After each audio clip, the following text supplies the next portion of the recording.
Hello students, कैसे सब। उम्मीद करता हूँ सब ठीक ठाक होंगे। मैं पवन गुप्ता आप सभी का अपनी क्लास में स्वागत करता हूँ। स्टूडेंट्स, आज की क्लास अपनी है वैद्युत चालन से संबंधित। अभी तक हमने इलेक्ट्रोस्टैटिक्स को पढ़ा है। इलेक्ट्रोस्टैटिक्स का कंप्लीट स्टडी किया जिसमें हमने वैद्युत क्षेत्र और वैद्युत विभव को पढ़ा।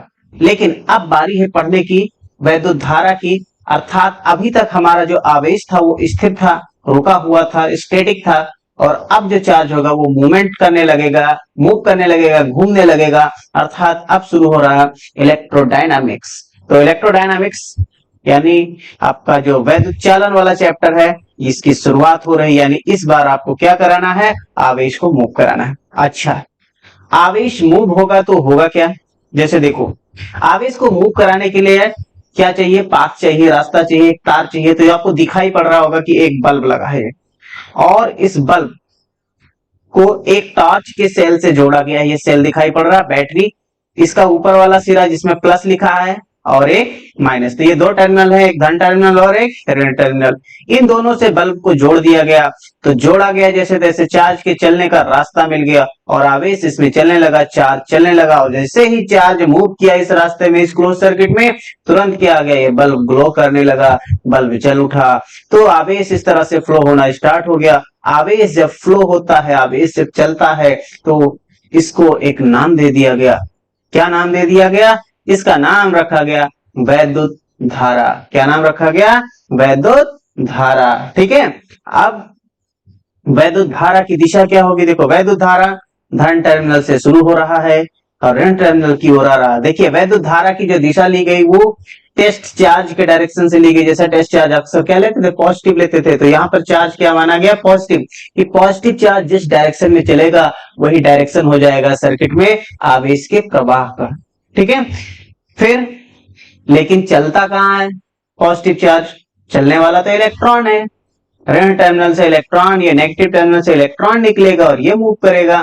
तो इस तरह से कह सकते हैं कि जो वैद्युत धारा की दिशा होगी वो क्या होगी? इलेक्ट्रॉन प्रवाह के विपरीत दिशा में होगी। पॉजिटिव चार्ज के डायरेक्शन में होगा और नेगेटिव चार्ज उसके विपरीत डायरेक्शन चलेगा। किसके? इलेक्ट्रिक करंट के। ठीक है। तो आइए पहला परिभाषा अपने आ जाइए वैद्युत धारा की। वैद्युत धारा या विद्युत धारा जिसे कहते हैं इलेक्ट्रिक करंट। इलेक्ट्रिक करंट क्या बताया? अगर किसी चालक में वैद्युत आवेश प्रवाह हो रहा है तो उसपे सबसे ज्यादा रोल है कि वो कितना तेजी से फ्लो हो रहा है या कितना धीरे फ्लो हो रहा है। तो ये डिसाइड करता है कौन? टाइम। कम समय में ज्यादा आवेश फ्लो हो जाएगा तो कहेंगे कि ज्यादा आवेश फ्लो हो रहा था तो उसमें करंट ज्यादा फ्लो हो रहा है। अगर कम समय में आवेश कम फ्लो हुआ तो जितना समय आपने फिक्स किया उसमें आवेश की मात्रा है डिसाइड करती कि वैद्युत धारा ज्यादा है या कम है। ठीक है। तो इस तरह से इसकी परिभाषा क्या हो जाएगी? किसी भी चालक में वैद्युत आवेश प्रवाह की समय दर को वैद्युत धारा कहते हैं। या आप कह सकते हो एकांक समय में किसी चालक में प्रवाहित आवेश कहलाता है वैद्युत धारा। ठीक है। वैद्युत धारा को I से लिखा जाता है और ये जो I है Q बाई टी के बराबर है। Q क्या है? चालक में प्रवाहित आवेश और T क्या है? लिया गया समय। इस प्रकार से आप कह सकते हो कि जो वैद्युत धारा होगा, वैद्युत धारा ये होता है प्रवाहित आवेश बटे समय। प्रवाहित आवेश बटे समय। कितने समय में प्रवाहित हुआ ये कहलाता है वैद्युत धारा। इसे I से निरूपित करते हैं और I बराबर हो गया क्या? Q by T. ठीक है। अच्छा देखिए, यहां पर इसका मात्रक अगर निकाला जाए, वैद्युत धारा का मात्रक, तो वैद्युत धारा का मात्रक का मतलब वह यहां ऊपर Q है तो निकालिए Q का मात्रक और नीचे T है यानी समय का मात्रक, T का मात्रक। Q आवेश है, आवेश का मात्रक हम पहले पढ़ चुके हैं। क्या पढ़े हैं? कूलम। T समय है, समय का मात्रक क्या होता है? सेकंड। तो कूलाम प्रति सेकंड ये वैद्युत धारा का मात्रक हो गया और ये मूल राशि है इसलिए पहले से इसका मात्रक डिसाइड कर दिया गया है SI के द्वारा और वो कहलाता है एम्पियर। क्या कहलाता है? एम्पियर। तो वैद्युत धारा का मात्रक होता है एम्पियर, जिसे हम डिनोट करते हैं ए से, ए फॉर एम्पियर। क्लियर है? आवेश प्रवाहित हुआ कैसे, आखिर क्या कारण था, क्यों प्रवाहित हो गया? देखिए, आवेश जब प्रवाहित होता है उसके पीछे का कारण क्या है? ये होता है विभवांतर। क्या कारण है? विभवांतर, पोटेंशियल डिफरेंस। ठीक है, तो विभवांतर के कारण वैद्युत धारा प्रवाहित होती है। अगर दो बिंदु हैं, एक बिंदु ये और दूसरा बिंदु ये, यहां पर एक पर मैंने प्लस ले लिया चार्ज और एक पर ले लिया माइनस, तो इन दोनों बिंदुओं के बीच क्या आएगा? विभवांतर आएगा। ठीक है, इसके और इसके बीच में, या एक पॉइंट ए इसको नाम दे दिया, इसको बी नाम दे दिया, तो विभवांतर के कारण यहां पर प्रवाहित होता है वैद्युत धारा अधिक विभव से कम विभव की ओर। ठीक है, ये इस तरह से प्लस चार्ज से माइनस चार्ज की ओर इस तरह से विद्युत धारा प्रवाहित हो जाएगी। अगर यहां पर कह दें 25 वोल्ट है और दूसरे बिंदु पर अगर एक दूसरा बिंदु ले ले, जैसे एक बिंदु P ले लिया, दूसरा बिंदु Q ले लिया, और यहां पर हमने कह दिया कि 100 वोल्ट है। अब विद्युत धारा बताना है, तो विद्युत धारा तो प्रवाहित होगी विभवांतर के कारण और अधिक विभव से कम विभव की ओर, इस डायरेक्शन में विद्युत धारा प्रवाहित होगी। और अक्सर हम बैटरी जब लगाते हैं तो बैटरी में क्या होता है? एक टर्मिनल प्लस होता है और एक माइनस होता है, तो प्लस टर्मिनल वाला का विभव अधिक होता है, यहाँ का विभव अधिक होगा और यहाँ का विभव कम होगा। ठीक है, यहाँ पर प्लस में है और यहाँ पर माइनस में है, तो इसलिए यहाँ का विभव अधिक, यहाँ का विभव कम, तो उच्च विभव से निम्न विभव की ओर वैद्युत धारा का प्रवाह होता है। ओके, तो हमें कारण भी पता चल गया कि विभवांतर के कारण ही आएगा। यहां से आपको अगर आवेश निकालना हो, आवेश क्या बनेगा? Q बराबर T इधर गुणा हो जाएगा, यानी I इंटू टी से आप आवेश निकाल सकते हो, और यहीं से आप निकालते हो आवेश का विमीय सूत्र, जिससे AT आया था। ठीक है, चलिए इसके बाद ये वाला फॉर्मूला तब लगता है जब प्रवाहित आवेश जो है समय पर निर्भर नहीं करता है। अगर Q कैसा है, यहाँ पर Q जो है वो T पर निर्भर नहीं कर रहा है, उस केस में ये फार्मूला आप लगाओगे। ठीक है, लेकिन अगर ऐसा आ जाए कि जो Q है वो T पर निर्भर करने लगे, ठीक है, कहने का मतलब जिसमें आप क्या निकालते हो? एवरेज करंट अगर आपको निकालना है, औसत धारा, एवरेज करंट, तो एवरेज करंट यानी औसत धारा निकालना, ये तब की बात है जब जो आवेश है Q वो T का फंक्शन नहीं है, T पर निर्भर नहीं करता है, तो आप ये वाला फार्मूला लगा लीजिए। और अगर T पर निर्भर करता है तब आपको ये दूसरा फार्मूला लगाना पड़ेगा। क्या हो जाएगा? Delta Q by delta T, आवेश में परिवर्तन बटे समय अंतराल, ये हो जाएगा। और अगर आपसे कहा जाए कि इंस्टेंट करंट निकाले, इंस्टेंटेनियस करंट, इंस्टेंटेनियस करंट जिसे कहते हो तात्क्षणिक धारा, तत्काल वाला तात्क्षणिक धारा, तो तात्क्षणिक धारा जो होगा ये हो जाएगा limit delta T tends to 0 delta Q by delta T। मतलब क्या हुआ? अगर हम इस समय अंतराल को बहुत कम कर दें, जीरो की ओर अग्रसर हो रहा, मतलब जीरो के एकदम करीब हो, बहुत ही कम, ठीक है, तो ऐसे केस में ये जो धारा होगा ये तात्क्षणिक धारा होगा, और ये ऐसा जब होता है तो जो डेल्टा है वो डी में बदल देते हैं, dQ बाई dt हो जाता है। ठीक है, यहां से अगर आप आवेश की मात्रा अगर आपको निकालना है, तो अगर आप dQ निकालोगे तो क्या हो जाएगा? I into D T. तो Q क्या हो जाएगा? इसका इंटीग्रेशन करना पड़ेगा दोनों तरफ, तो Q निकालने का तरीका हो जाएगा I डी टी, टाइम की लिमिट शुरू में T1 और बाद में अगर T2 हो, तो ये बन जाएगा आवेश निकालने का फॉर्मूला इंटीग्रेशन के थ्रू। अब बात आती है कि ये जो आवेश है वो कैसा है? सॉरी, आवेश नहीं, विद्युत धारा। विद्युत धारा कैसा है? सदिश है या अदिश है? तो पहली बात, Q आपका कैसा है? अदिश राशि है। T कैसा है? ये भी अदिश राशि है। तो Q बाई T भी क्या हो जाएगा? ये अदिश राशि हो जाएगी। लेकिन यहां पर डायरेक्शन का भी तो कुछ नजर आ रहा खेल, बार बार बताते हैं वैद्युत धारा इधर से इधर जा रहा है। और सदिश राशि क्या होती है? जिसमें डायरेक्शन का महत्व हो, तो वो सदिश हो जाता है। लेकिन साथ ही साथ एक नियम और था, सदिश योग के नियम का पालन करना। तो जो वैद्युत धारा होता है वो सदिश योग के नियम का पालन नहीं करता, इसी वजह से ये सदिश नहीं होता। जैसे कि आपके पास ये धारा प्रवाहित हो रही है, यहाँ पर ऐसे हमने 3 रास्ते बना दिए। यहाँ पर कहा कि ये 5 एम्पियर की धारा आ रही, इधर चली गई 3 एम्पियर। अब आपसे पूछा जाए कि इधर कितना करंट आएगा, तो तुरंत बताओगे कितना? 2 एम्पियर। तो ये तो डायरेक्ट जोड़ लेना, 3 2 कितना हो गया? 5। जबकि अगर वेक्टर रूल होता तो इनके बीच का एंगल निकालते, फिर I बराबर under root I1 square plus I2 square plus 2I1 I2 cos theta, इसका प्रयोग करते तब तो आंसर निकलता। ये तो डायरेक्ट प्लस हो रहा है, यानी डायरेक्शन का कोई यहाँ पर बहुत ज्यादा खेल नहीं हो रहा है। ये सदिश योग के नियम का पालन नहीं कर रहा, इस वजह से ये सदिश नहीं है। अब एक और चीज, यहाँ पर डायरेक्शन का खेल है तो इसको एक और काम दिया गया है, एक नाम और दिया गया है। कहा गया कि ये प्रदिश राशि है। कैसी राशि है? प्रदिश। प्रदिश राशि यानी कि जिसे आप क्या कहते हो? टेंसर। ठीक है, ये अगर ऑप्शन में दिया है तब आप टेंसर लगाइएगा। अगर ऑप्शन में दिया ही नहीं है, बहुविकल्पीय प्रश्न नहीं है, तब आप क्या लगा दीजिएगा उसमें? ऑप्शन अदिश का। ठीक है, लेकिन अगर अदिश और प्रदिश दोनों दे रखा है तो आपको तुरंत क्या लगाना है? प्रदिश लगाना है, टेंसर लगाना है, क्योंकि वैद्युत धारा में दिशा तो है, बशर्ते ये दिशा जो है इसका इंपॉर्टेंस थोड़ा कम है, यानी इसकी यूनिक दिशा नहीं है यहाँ पर डिसाइड हो रही है। यूनिक दिशा ना होने के कारण ये सदिश नहीं है। कैसी राशि है? प्रदिश राशि है। ठीक है, चलिए, तो आई होप समझ गए होंगे कि वैद्युत धारा क्या होती है, किसके कारण प्रवाहित होती है? विभवांतर के कारण प्रवाहित होती है। जितने कम समय में जितना ज्यादा आवेश प्रवाहित होगा उतने ज्यादा वैद्युत धारा माना जाएगा। वैद्युत धारा कुछ और नहीं, सिर्फ और सिर्फ क्या है? आवेश का प्रवाह है।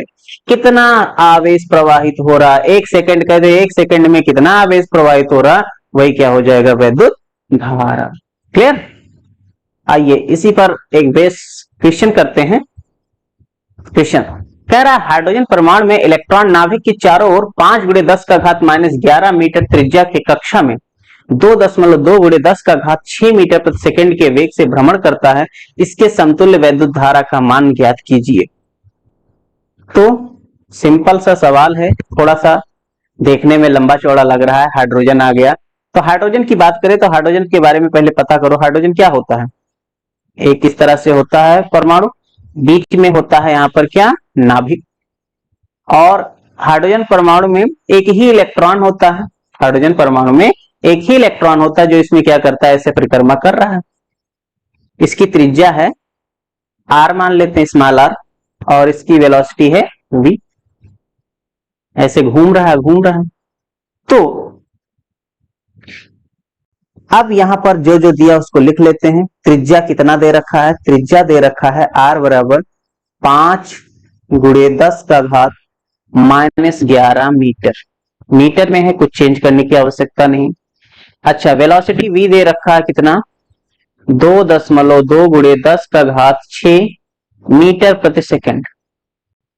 आपको वैद्युत धारा I निकालना। I निकालने के लिए क्या चाहिए? कुल आवेश और समय।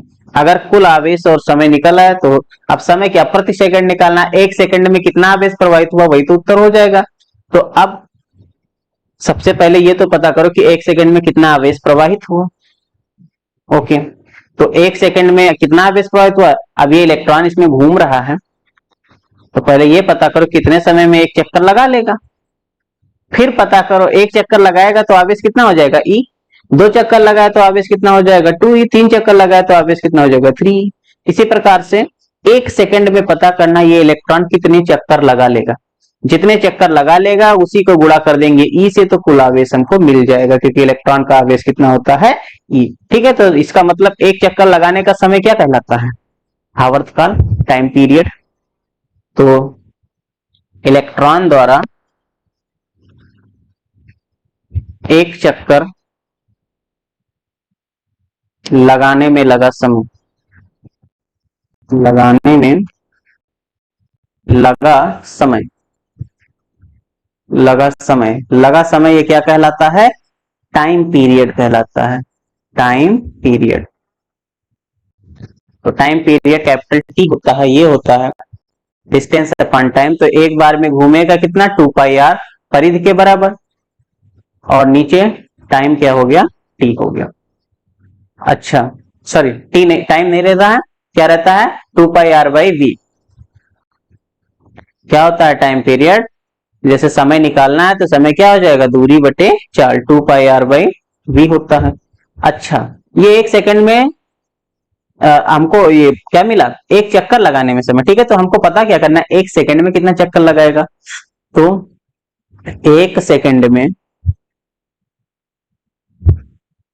लगाए गए चक्रों की संख्या,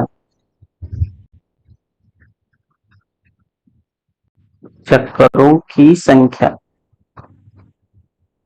लगाए गए चक्रों की संख्या को आवृत्ति कहते हैं, फ्रीक्वेंसी कहते हैं, क्या कहते हैं, फ्रीक्वेंसी कहते हैं। तो फ्रीक्वेंसी ये कितना हो जाएगा,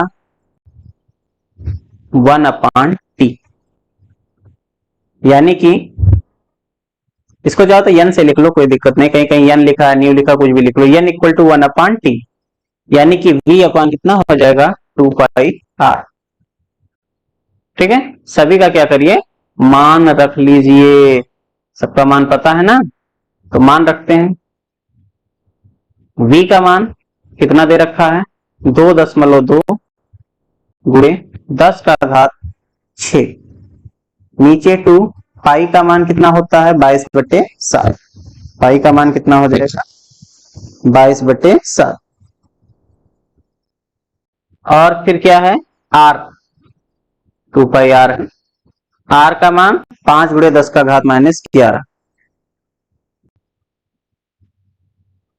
तो सॉल्व कर लीजिए, या 22 है, यहाँ भी 22, 2.2 है ना, तो दशमलव हटा दीजिएगा, तो ये क्या बन जाएगा, ये हो जाएगा 22 गुणे 10 का घात, दशमलव आप हटाओगे तो यहाँ पर ये 22 हो गया, तो ये 10 का घात 5 हो जाएगा। नीचे 2 और 5 का गुणा 10 हो गया, यहाँ पर है 22/7, 7 को ऊपर भेज दिया, और 10 का घात -11 बचा। कैलकुलेशन सॉर्ट करने का तरीका है, तो 22 से 22 कट जाएगा, बचेगा कितना भाई, ऊपर बचा 7, 10 के घात को इकट्ठा करिए 5, -11 ऊपर जाएगा प्लस हो जाएगा, यानी कि 11 5 16, और ये एक 10 है तो एक घट जाएगा, यानी कि 15। 7 गुणे 10 का घात 15, यह आपके पास क्या आ गया, n का मान, यानी एक सेकंड में लगाए गए चक्करों की संख्या कितना हो गया, 7 गुणे 10 का घात 15 प्रति सेकंड, प्रति सेकंड। ठीक है, इतनी बात हमको पता चली। इसके बाद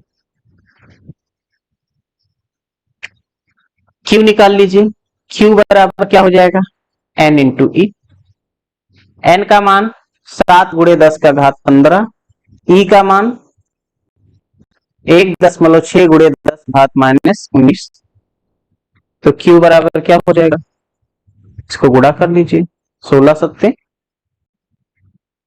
कितना होता है, 112, 112 दशमलव एक अंक बाद, तो 11.2 गुणे 10 का घात, इसको प्लस कर ले, 19 में से 15 यानी कि 4, माइनस का 4, तो इसे आप लिख सकते हो 1.12 गुणे 10 का घात कितना हो जाएगा, देखिए यहां पर 11 से छोटा कर रहे हो ना, तो यहां प्लस करना पड़ेगा, यानी कि -3 हो जाएगा कूलम। आवेश भी आ गया आपके पास 1.12 गुणे 10 के घात -3 कूलम। समय 1 सेकंड, तो क्योंकि प्रति सेकंड ही पता चलता है हमको, तो विद्युत धारा I बराबर क्या हो जाएगा, Q/T।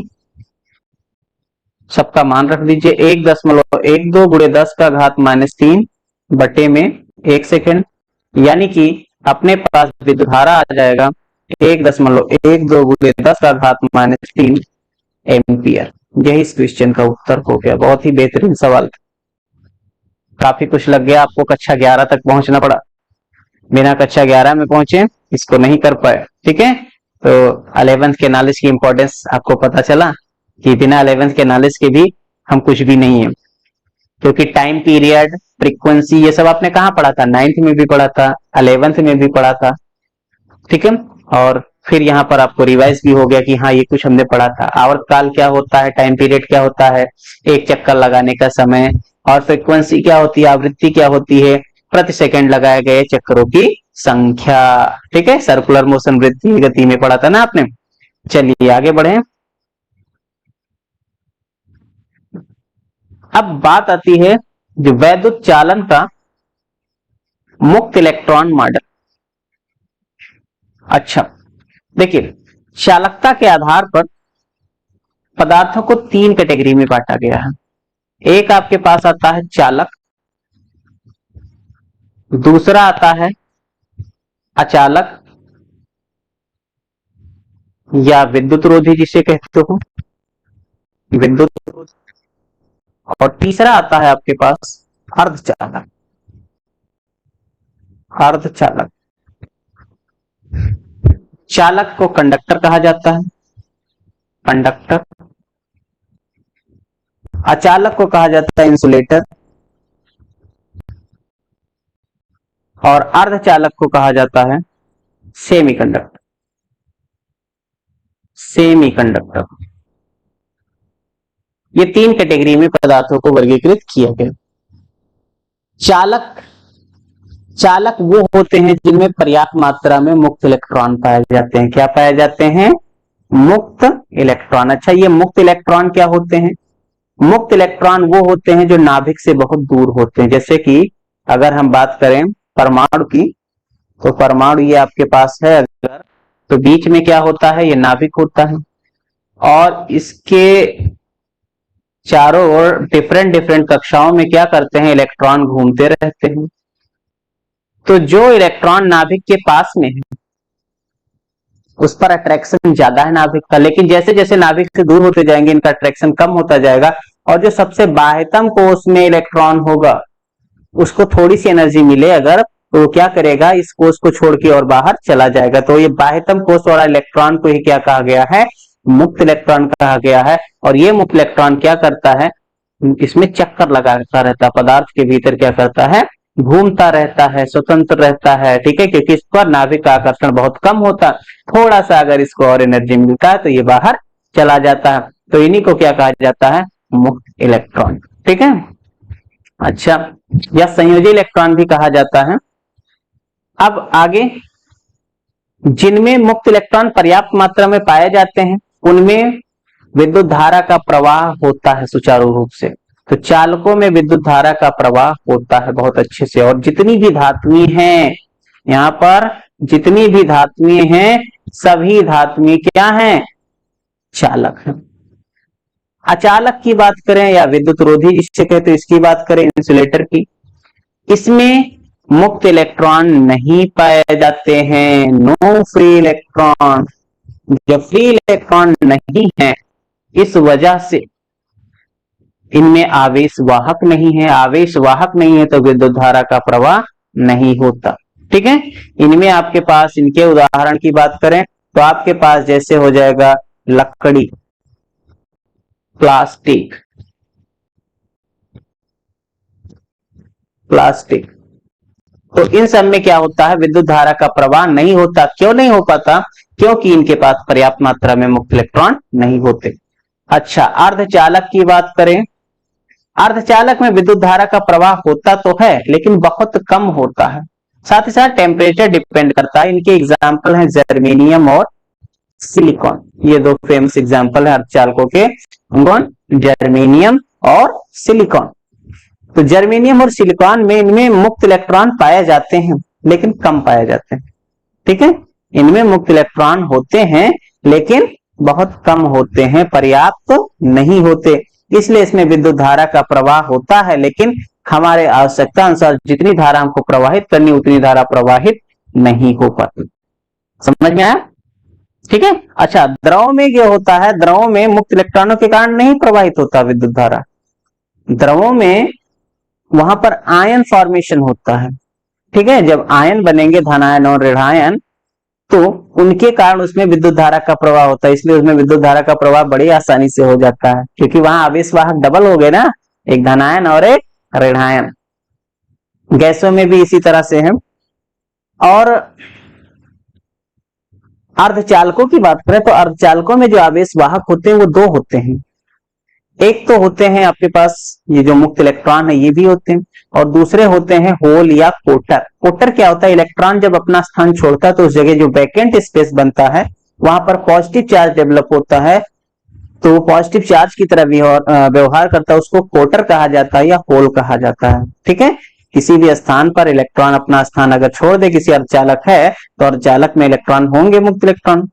वो इलेक्ट्रॉन अपना स्पेस अगर छोड़ दें, अपना स्थान छोड़ दें, तो जगह वैकेंट हो गया ना, तो वो जगह जब वैकेंट हो गया तो वो वैकेंट प्लेस को नाम दिया गया कोटर या होल कहा गया। ठीक है, और वो पॉजिटिवली चार्ज होते। तो जो अर्धचालक होते हैं इसमें जो आवेश वाहक होते हैं, याद रखिएगा अर्धचालकों में जो आवेश वाहक हैं वो कौन है? मुक्त इलेक्ट्रॉन भी हैं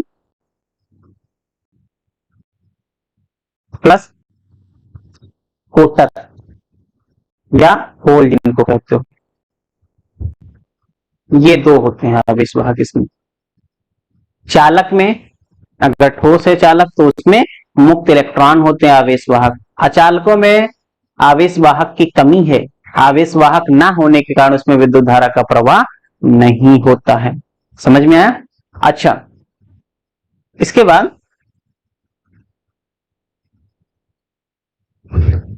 तो जब मुक्त इलेक्ट्रॉन चलते हैं, क्यों चलते हैं? उसमें विक्षोभ के कारण। क्यों चलते हैं? उसमें विक्षेप के कारण, टेम्परेचर के कारण, क्योंकि ये मुक्त इलेक्ट्रॉन इसके अंदर घूमते रहते हैं। किसके कारण? ताप के कारण। तो यहां पर बात करें हम ऊष्मीय वेग की, थर्मल वेलोसिटी, थर्मल वेलोसिटी, सिर्फ कंडक्टर्स की बात कर रहे हैं यहां पर। तो जब उसमें विक्षोभ होता है यानी तापांतर होता है, उसके कारण जब गर्मी बढ़ती है तो ऊष्मीय विक्षोभ के कारण मुक्त इलेक्ट्रॉन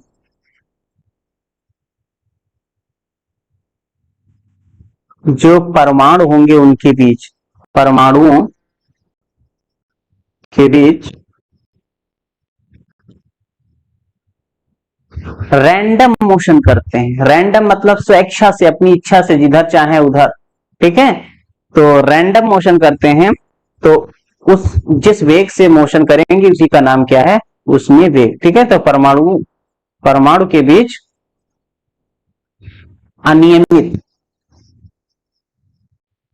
अनियमित रूप से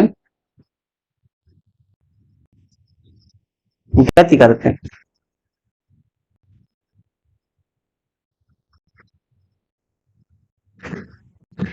ठीक है, उसी वेग का नाम क्या है? ऊष्मीय वेग। तो अब निकालना हो, क्योंकि बहुत सारे इलेक्ट्रॉन, उन सबका ऊष्मीय वेग अलग अलग होगा। जब ये गति करते हैं तो एक दूसरे से टकराते भी, ये भी याद रखिएगा। टकराने का मतलब एक दूसरे के रास्ते में इंटरफेयर करते हैं, क्योंकि नेगेटिव चार्ज है, टकराएंगे नहीं। हाँ, धनावेशों से टकराते हैं। तो टकराने के बाद क्या होती है? उनकी दिशा हमेशा बदलती रहती। ठीक है, जैसे कि गैस जो होते हैं ना, गैस अगर किसी बर्तन में रखें तो उसके अणु भी क्या करते हैं? घूमते रहते हैं और एक दूसरे से टकराते रहते हैं। उसी प्रकार ये इलेक्ट्रॉन भी घूमते रहते हैं, टकराते रहते हैं। तो टकराने के बाद इनकी दिशाएं भी बदलती रहती हैं। तो दिशा बदलने के कारण अगर जब हम इसका, क्योंकि रैंडम मोशन है, तो रैंडम मोशन के कारण दिशा जब बदल रही है तो इनका जो औसत उसमें वेग होता है वो 0 होता है। ठीक है, अगर हम सभी इलेक्ट्रॉनों को लेकर चले तो औसत ऊष्मीय वेग अगर आपसे पूछा जाए तो औसत ऊष्मीय वेग जो होगा, एवरेज थर्मल वेलोसिटी, ये आपके पास जैसे U1 U2 अलग अलग इलेक्ट्रॉनों का अलग अलग होगा, U3 एंड सो ऑन।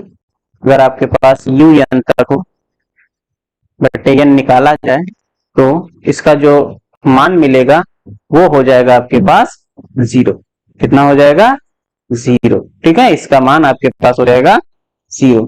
तो याद रखिएगा कि औसत ऊष्मीय वेग जो होगा, इसको अगर आप चाहो तो ऐसे लिख दो, ये बन जाएगा U1 plus U2 plus U3 plus UN by n। ये इसका जो मान होता है ये क्या होता है? 0 होता है। ठीक है, क्यों? क्योंकि जब ये चलते हैं, जैसे कि एक इलेक्ट्रॉन यहां से चला, ऐसे जा रहा था, इधर गया, इसके बाद यहाँ किसी से टकराया, इसका डायरेक्शन बदल गया, फिर ऐसे आ गया, फिर ऐसे आ गया, ऐसे ऐसे जिग जैग, ऐसा चलते हैं, जिग जैग पथ पर चलते हैं। तो इसी वजह से इनका जो औसत ऊष्मीय वेग होता है वो क्या होता है, जीरो रहता है। जब औसत ऊष्मीय वेग जीरो है तो हम क्या मानेंगे कि आवेश का प्रवाह हुआ, नहीं हुआ। ठीक है, इस वजह से जो चालक हैं उसमें विद्युत धारा प्रवाहित नहीं होती जब तक कि बैटरी ना जोड़ा जाए।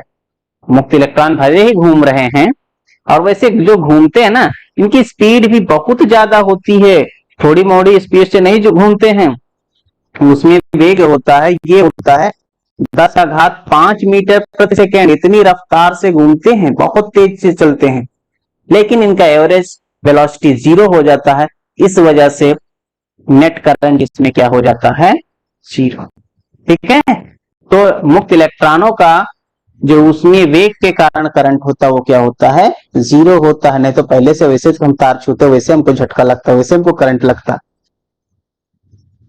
भले ही इलेक्ट्रॉन घूम रहे हैं लेकिन कोई करंट अभी फ्लो नहीं हो रहा। अच्छा, करंट फ्लो कराना होगा तो क्या करना पड़ेगा, उनके जो मोशन है उसके एक डायरेक्शन में अगर कर ले जाए, अगर हम उनके मोशन को एक डायरेक्शन में कर ले जाएंगे तो आराम से करंट फ्लो होगा, अदरवाइज करंट फ्लो होने वाला नहीं है। ठीक है, नाउ बात करें मुक्त इलेक्ट्रॉनों का माध्य मुक्त पथ यानी मीन फ्री पाथ क्या होगा। जब धातुओं में इलेक्ट्रॉन घूमते हैं जिगजैग पथ पर तो क्या होता है, ये एकदम वैसे व्यवहार करते हैं जैसे कि बंद बर्तन में गैस के अणु, गैस के अणु भी क्या करते हैं, अगर बर्तन में उनको रख दिया गया बंद करके तो क्या करेंगे, घूमते रहेंगे घूमते रहेंगे, एक दूसरे से टकराते रहेंगे, रास्ता बदलता रहेगा, और उनका भी औसत वेग जीरो रहता है। उसी प्रकार मुक्त इलेक्ट्रॉनों का भी औसत उसमें वेग जीरो है।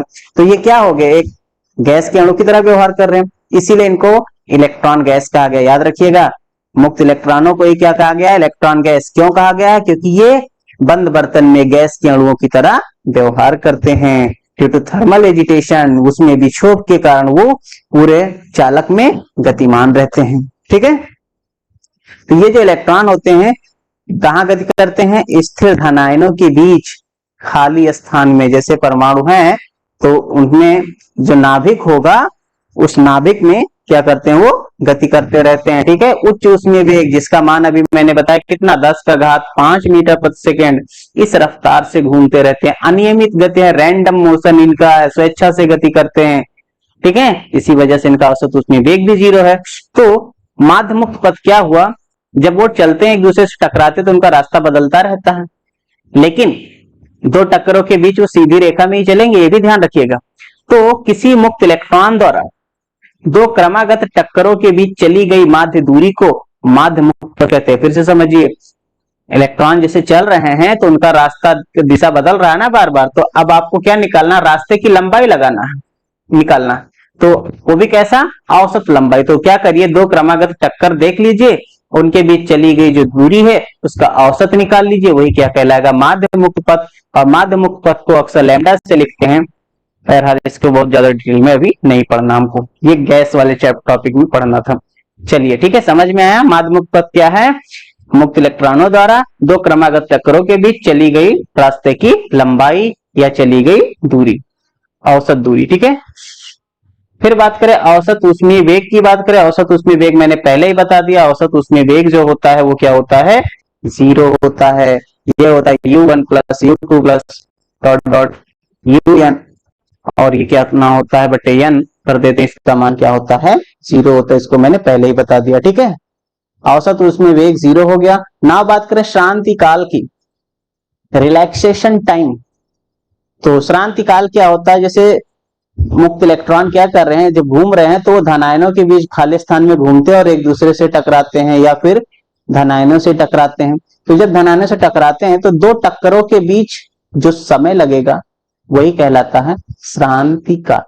श्रांति काल क्या है, अगर हम कहें कि श्रांति काल का मतलब क्या हुआ, तो श्रांति काल का मतलब होता है दो क्रमागत टक्करों के बीच का औसत समय, औसत समय दो क्रमागत टक्करों के बीच का क्या कहलाता है, जो औसत समय होगा वही कहलाएगा श्रांति काल। ठीक है, और श्रांति काल को अक्सर हम लिखते हैं टाउ से, इसे टाउ से लिखते हैं। टाउ का मतलब हो जाएगा पहले इलेक्ट्रॉन द्वारा समय लगा T1, फिर लगा T2, फिर T3 plus dot dot Tn, और औसत निकालना तो डिवाइड कर दो n से, और यही कहलाता है श्रांति काल। श्रांति काल को टाउ से लिखा जाता है। Okay, any doubt? कोई डाउट नहीं। नाउ बात करें अनुगमन वेग या अपवाह वेग की। जैसे कि चालक है ये, और इसके भीतर जो इलेक्ट्रॉन्स थे वो घूम रहे थे, इसमें बहुत सारे इलेक्ट्रॉन्स होंगे नेगेटिवली चार्ज्ड, और ये क्या करते हैं, घूमते रहते थे रैंडमली पहले। अब मैंने क्या किया, इसको कनेक्ट कर दिया बैटरी से। इस चालक को क्या किया, मैंने कनेक्ट कर दिया एक बैटरी से। ये बैटरी का सिंबल है, ये ऋण टर्मिनल और ये धन टर्मिनल। इससे जब कनेक्ट कर दिया तो ये जो इलेक्ट्रॉन्स हैं वो क्या करेंगे, पहली बात करंट का डायरेक्शन देखो, करंट क्या होता है, पॉजिटिव टर्मिनल से फ्लो होगा ऐसे, ये करंट का डायरेक्शन है। तो क्यों, क्योंकि ये आपका ये पॉजिटिव चार्ज और ये नेगेटिव, और इलेक्ट्रिक फील्ड का डायरेक्शन किधर हो गया, प्लस से माइनस की तरफ इलेक्ट्रिक का डायरेक्शन हो गया, ये वाला डायरेक्शन हो गया। और इलेक्ट्रिक फील्ड के अपोजिट डायरेक्शन में जो इलेक्ट्रॉन्स होंगे वो मूव करेंगे वीडी वेलोसिटी से। ठीक है, क्यों, क्योंकि जितने इलेक्ट्रॉन है ना सबका डायरेक्शन तो अब सेम हो जाएगा due to this electric field. External electric field, बाह्य वैद्युत क्षेत्र के कारण सारे इलेक्ट्रॉन क्या करेंगे, पॉजिटिव टर्मिनल की ओर मोशन करना शुरू कर देंगे।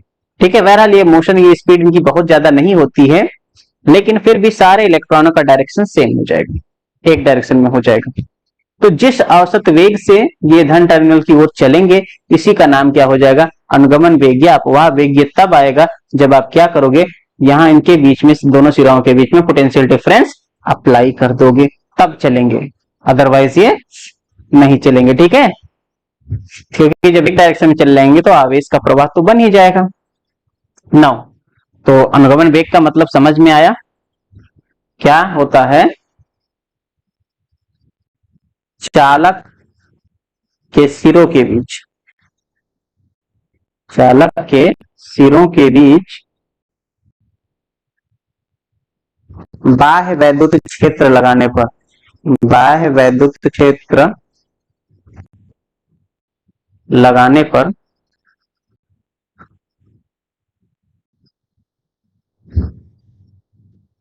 मुक्त इलेक्ट्रॉन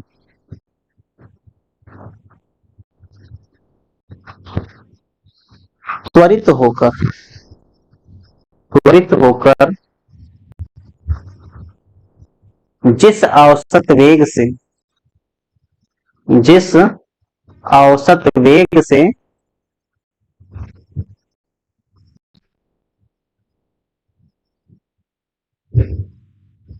धन टर्मिनल अर्थात वैद्युत क्षेत्र के विपरीत दिशा में, वैद्युत क्षेत्र के विपरीत दिशा में चलते हैं,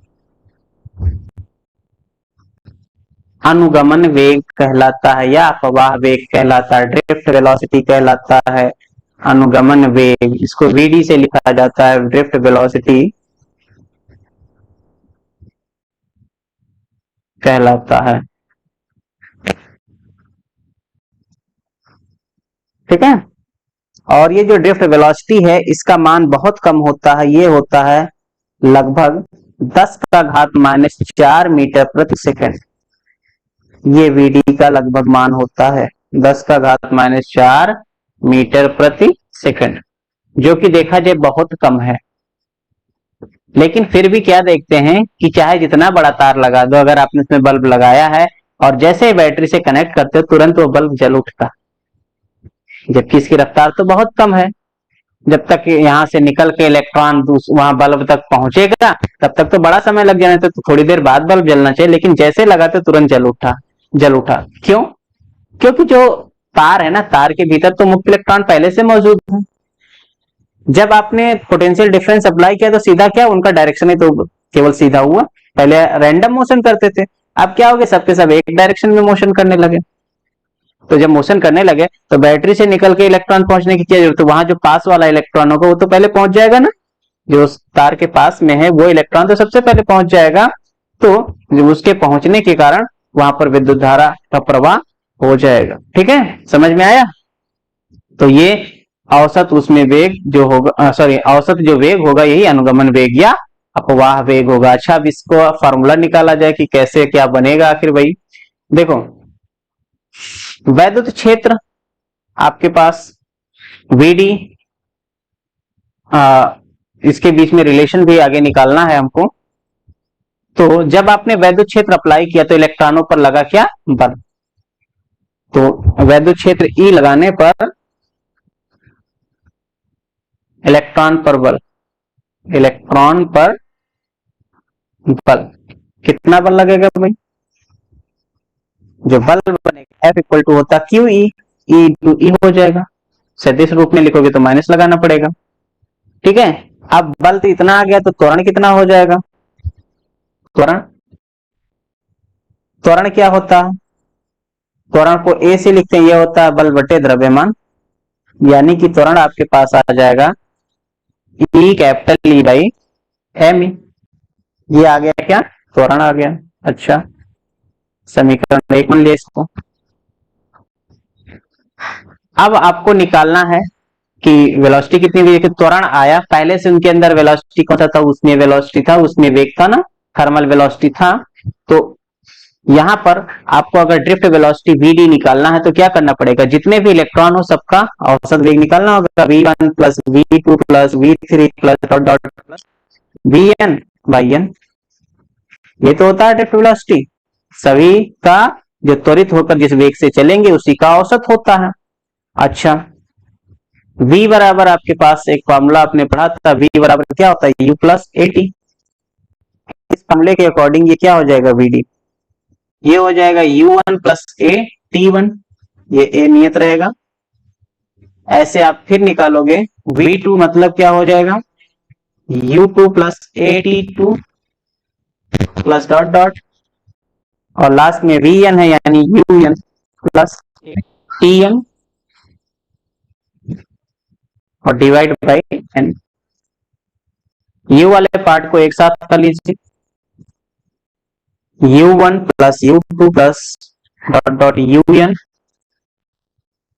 डिवाइड बाई n प्लस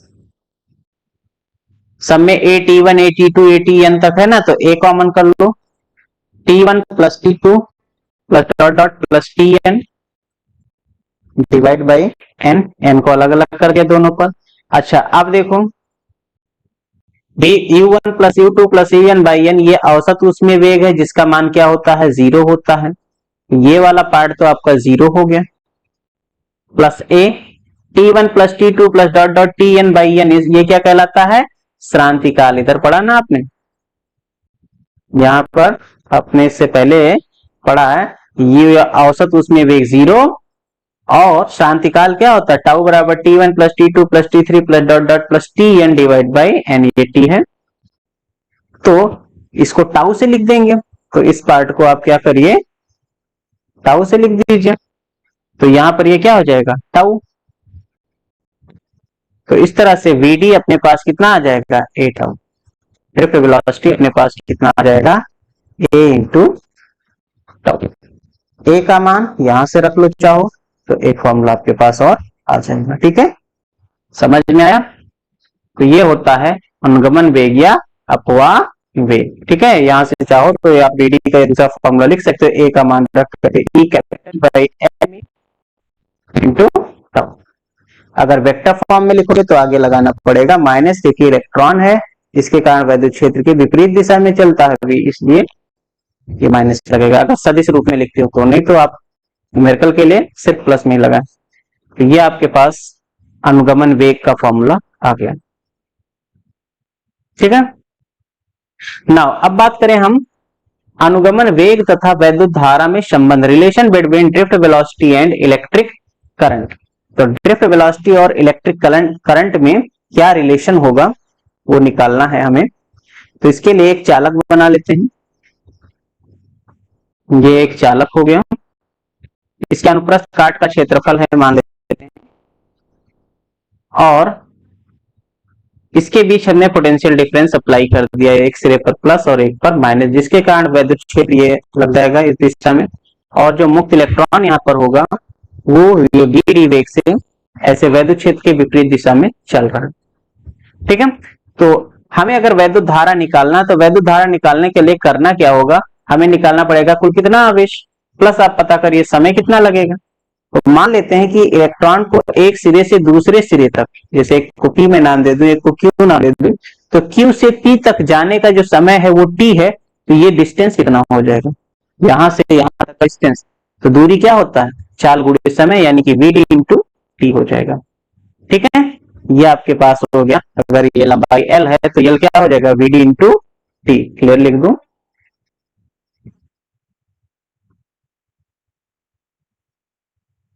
ये है आपके पास बी डी इंटू टी।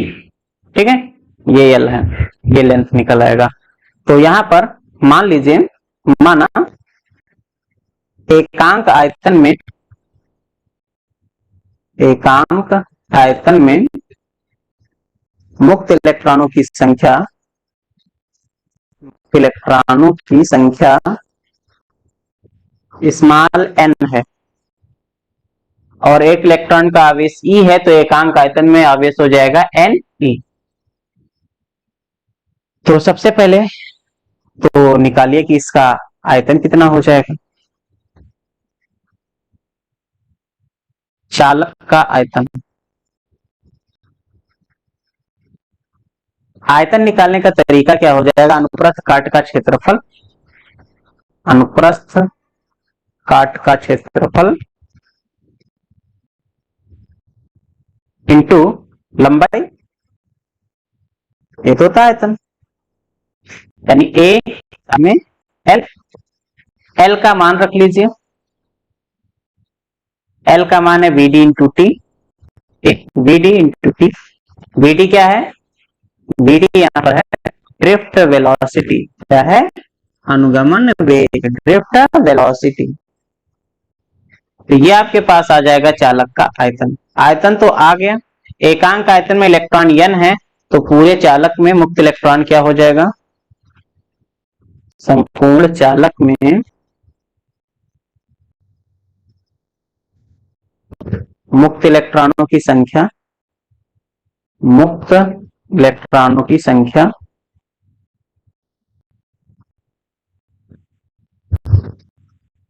एकांक आयतन में, एक आयतन में n है, तो इतने आयतन में n से गुणा हो जाएगा, इसमें n a v d into T.